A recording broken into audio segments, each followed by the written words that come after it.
quick. Real value is based on what you can do without. It's not about what you can accumulate. It's how functionable are you with nothing. And we can't function on nothing, so that becomes the scale. How low can you go? How deep can you go? Because after a while, if you really become a spiritual being, you don't rely on the world for nothing. Nothing. You enter the world, but you are not dependent upon the world. You're dependent upon invisible forces. What are the invisible forces? Love. People can't see love. They're too busy watching hate. It's all about your perception. If you see love, you see love. I'll say it again. If you see love, if you can see it, this is love right here. I'm seeing love. She, in her own mind, may believe I'm not love. Love is bigger than me. I'm just whoever I am. No, that's in her head. She's only a dream character in my perception. She could be God for all I know. We don't know who anybody is, so why can't she be God? We don't know where God is, when God is, how God is, so why she can't be God? This woman right here, I choose with my perception to see her as God. This is an ancient African technique. And of course, you don't know how it is. We are giving thanks to the life giver and the keeper of life, Emperor Haile Selassie I. We are all of the Neteru. You don't know. We are all gods according to the English translation. Give thanks for your presence with us, of course. Again, the Maui to be exalted, life giver and the keeper of life, Emperor Haile Selassie I. And yes, you're in the zone with us. This is the Tiger's Nest. The Honorable Priest Isaac here with you. Another wonderful evening, another wonderful broadcast ahead of us. Yes, another wonderful installment this evening. And yeah, we're going to be talking about a few issues. I would call them issues, headlines as such, things that are happening now. We're going to be talking about a few things here on the local scene as well. And to me, everything I'm going to be talking about is somewhat related to each other.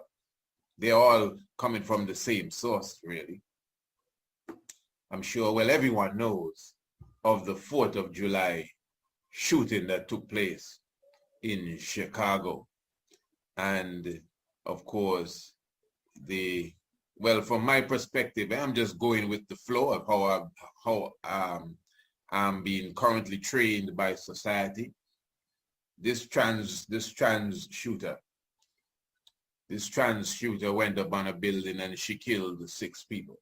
No, I think she killed 7 people. Now, I'm not making light of what happened. And it may sound to you like I have this as a joke. And if anybody thinks I have this as a joke, that just proves that you have this as a joke.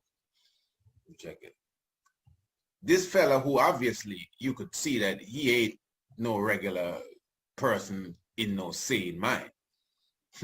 I mean, if you watch the news, you see the pictures that they flash about, at least 4 or 5 different pictures that they have of him. One at a time, he have purple hair, tattoos all around his neck like it's a chain. You can just look in this fella's face and see some sort of Cyril Snare, kind of Gomez Adams looking figure. You understand? And you can see that's like a freako, man. So you can see he's a blood drinker. You can't tell me no. You can just look at him and see that's a modern day vampire right there.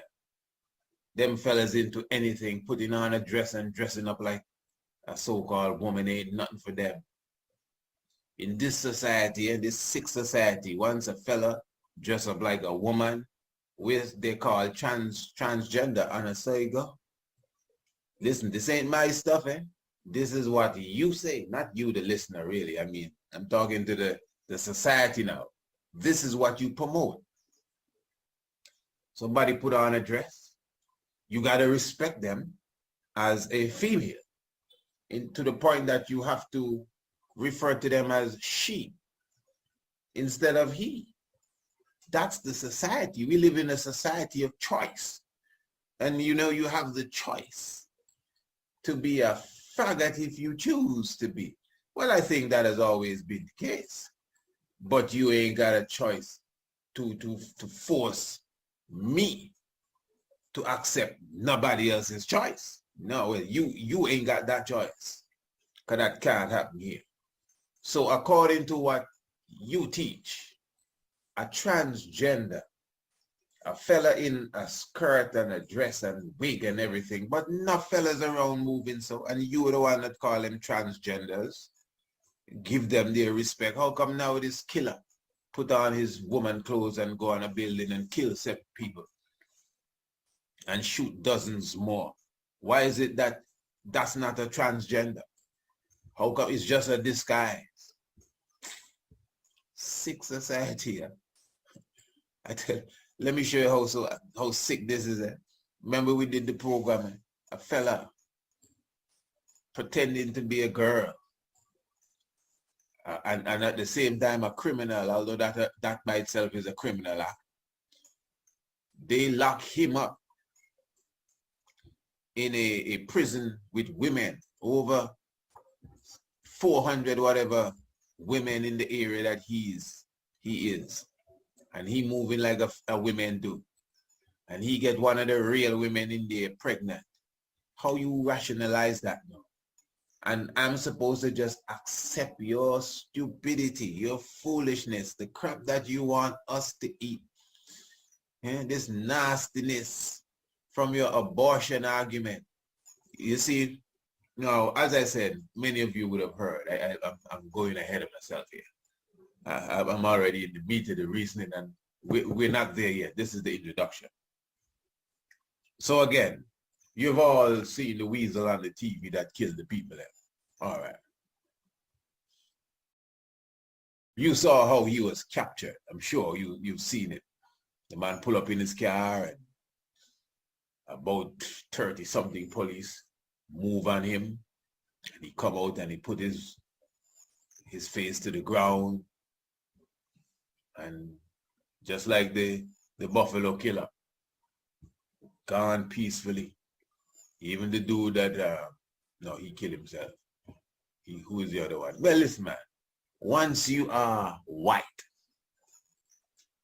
and you go out killing people, like if it could kill anybody, even the fella that went to the school in Texas that killed the 19 children, if he didn't kill himself or whatever really happened, and they had a chance to step on him, he would be sipping tea and donuts as well, like the rest killers in detention. I wouldn't even say jail, detention.